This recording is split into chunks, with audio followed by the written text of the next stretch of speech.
Hello and welcome to Week 5, FINA H101 Art Appreciation, offered by Indiana University, Purdue University of Fort Wayne.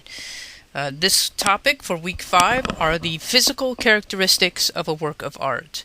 We'll be talking about material, medium, and technique, as well as learning a lot of the terminology that will help you describe artworks. We'll also explore how different artworks can have different effects based on how they were made. And finally, we'll look at color, hue, and light, and the role of those things within a work of art.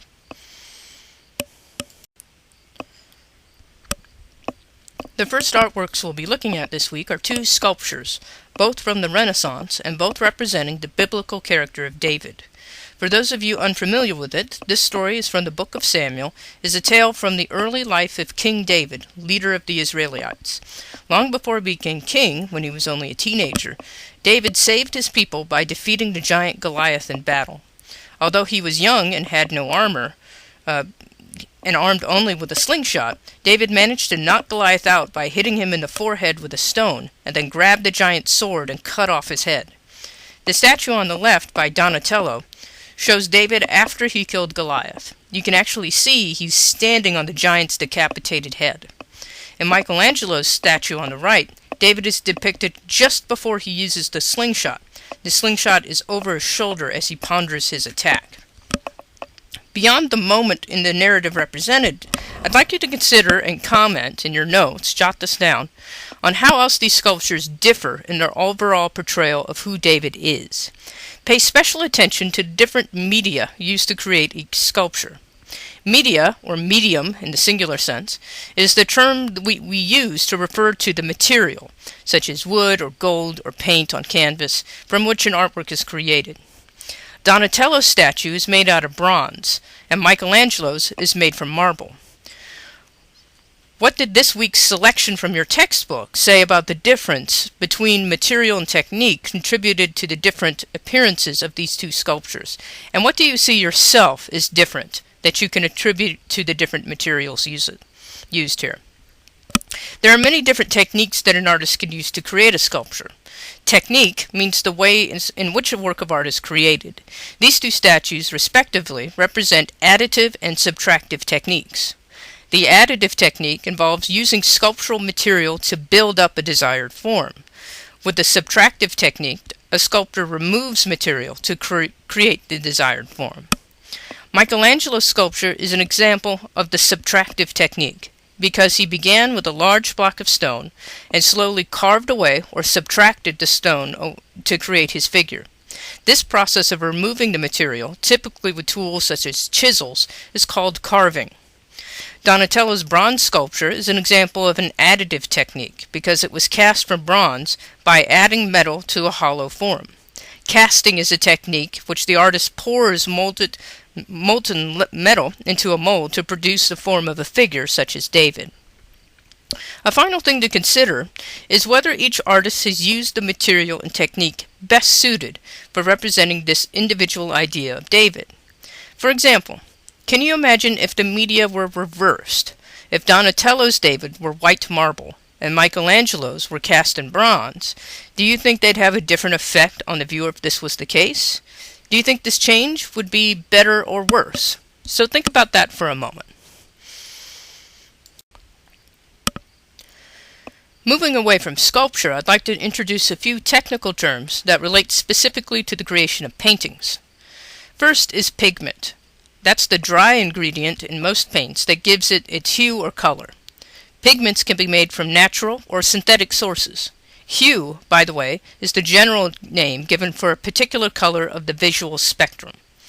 To make paint, you need not only pigment, but also a binder. That is a liquid vehicle for the dry pigment. This is what makes paint fluid enough so it can be spread around. In oil paint, the binder for the pigment is oil. So oil paint is the kind of paint then that uses dry pigment with an oil-based binder, and usually that's linseed oil. Another type of paint is tempera. This entails a dry pigment usually combined with a water-soluble binder. In the early Renaissance, tempera painting you see on the left. The binder used was the yolks from eggs. Today we think of tempera paint in connection with the poster paint, or paint used by little kids, but it was the primary paint used by most European artists until the 14th century. Another important technique used in Renaissance period was the fresco, which involves applying pigment suspended in water to wet plaster like the surface of the wall. Fresco was a technique used to paint the interior surface of the buildings like the Sistine Chapel, if you're familiar with those images. The two paintings that you see here offer a great example of the difference between tempera and oil painting. Both of them depict a similar scene, the flight into Egypt. On the work on the left by Duccio is done in tempera paint, and the work on the right by Borderlam is done in oil. Now take a moment to consider what the effects are created by using these two different kinds of paint. Even if you don't have experience with painting, even if you're not a painter yourself, imagine the difference between oil and egg yolk. Oil is translucent and never completely dries, or at least dries very, very slowly. Egg yolk is opaque and it dries very quickly to a hard surface, as you know well if you've ever put off doing breakfast dishes. Now imagine the painting with each of these substances. How do you think the behavior of these two media evidenced in the way the artist depicted their subject? Think in terms of color, light, and the delineation of form. I can tell you I personally have a little bit of experience with both of these medium. I've used egg tempera on small pieces, and I've done quite a bit with oil paint. They are very, very different media and require very, very different techniques. So imagine that for a moment, the extremely fast drying egg yolk media that you see on the left, how that would influence the way Duccio is applying the paint and his ability to create these forms that you see here. How do you think that material is influencing the shape and form? Oil paint is much more flexible in terms of how you can blend the material and how you can get much more subtle gradations of color and shade. So on the painting on the right, can you see the influence of the media on how Broderlam is creating his piece here?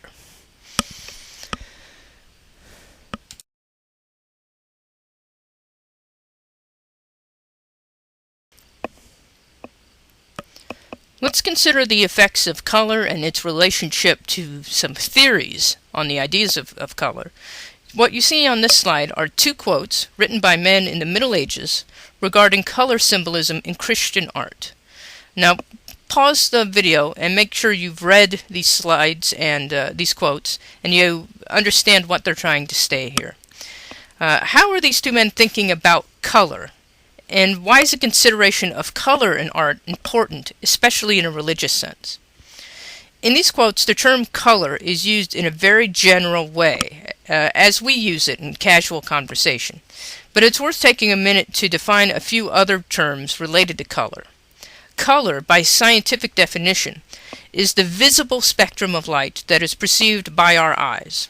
Shade is the relative lightness or darkness of a particular color, and tone refers to the intensity or deepness of a hue or a shade of color. So these are just a few technical terms that we need to be aware of, although in these two quotes, these two authors, Suger and Theophilus, are using these terms in a very broad, general way. On this slide, you see a quote from Hildegard Von Bingen, a wealthy and powerful woman who lived during the 12th century. Hildegard was a nun and the leader of a convent. She was also a talented artist and author. The quote we see here describes a spiritual vision Hildegard had of a man bathed in the color blue, and an image beside it titled "Man the Color of Sapphire" is an illustration she created from that vision. Take a moment to read this quote, and then take a moment to jot down your ideas on the importance of color in this illustration. What do you think is being communicated through Hildegard's use of color, and how did she use line and color to represent light?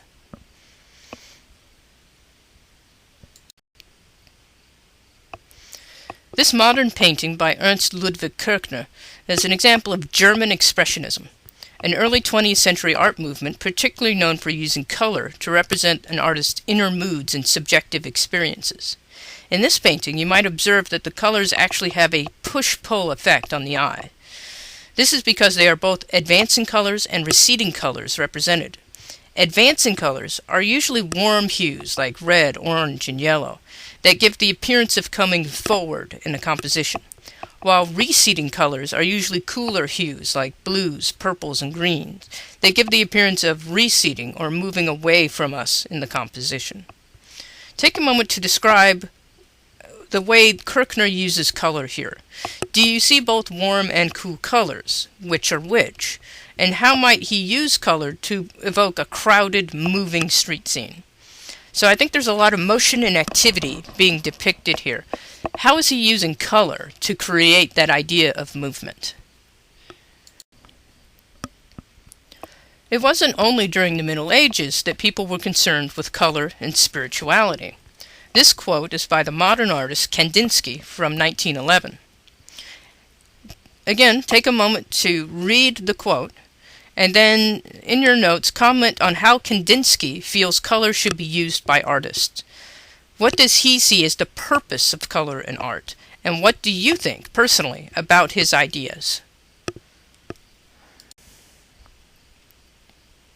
This is a painting by Kandinsky, whom you just read a quote from in the previous slide. Thinking back to that quote, consider Kandinsky's ideas about color and the soul as they come through this piece. You might also want to think about and jot down in your notes whether you feel there's anything spiritual or physical conveyed through the use of color here. If so, how so? And if not, why do you think you might not be picking that up?